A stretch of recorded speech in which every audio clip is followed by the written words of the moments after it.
গরুর ব্যবসা করার জন্য এভাবেই অপদস্থ হতে হচ্ছে মুসলিম ব্যবসায়ীদের।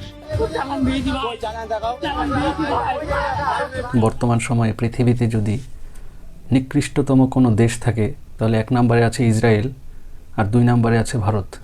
কারণ ভারতে রিসেন্টলি ভয়ঙ্কর লেভেলের একটা অসুস্থ জেনারেশন বেড়ে উঠতেছে। মারাত্মক লেভেলের সিক মাইন্ডেড পিপল, গোবর আর গোমূত্র খাওয়া অন্ধভক্তের সংখ্যা দিন দিন বেড়ে চলেছে। ভিডিওর শুরুতেই বলে নিই, আমি কিন্তু এখানে সকল ভারতীয়র ব্যাপারে কথা বলছি না।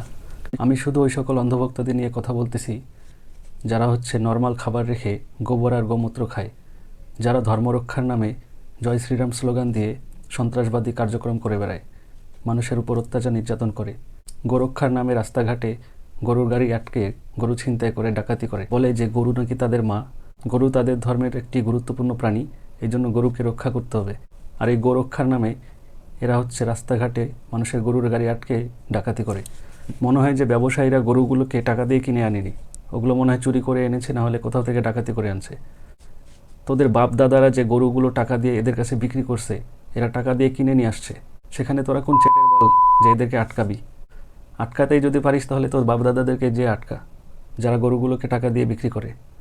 এই হাদারামের বাচ্চারা, তোদের বাপ মায়েরা যে বাড়িতে গরু পালে, তোরা কি মনে করেছিস যে গরু তোদের গোমাতা হয়, এই জন্যই তোদের বাপ মারা গরু পালে? তোদের বাপ মারা বাড়িতে গরু পালে কারণ গরুর থেকে গরুর বাচ্চা হবে, গরুর সংখ্যা বাড়বে, তারপর একসময় এই গরু বিক্রি করে কিছু টাকা পয়সা উপার্জন করতে পারবে, সেই জন্য গরু পালে। সেখানে তোরা কিভাবে মনে করিস যে কোনো স্বার্থ ছাড়া, কোনো লাভ ছাড়া তোদের বাপ দাদারা বাড়িতে গরু পালে? তোদের বাপকে যে আগে গরু বিক্রি করতে নিষেধ কর, তোদের বাপকে বলি যেন তারা গরু বিক্রি না করে। গরু বিক্রি করা যদি বন্ধ করতে পারিস তাহলে দেখবি যে তোদের বাপ দাদারাই গরু পালা বন্ধ করে দিবে, কারণ গরু বিক্রি করে তার টাকা ইনকাম করতে পারবে না।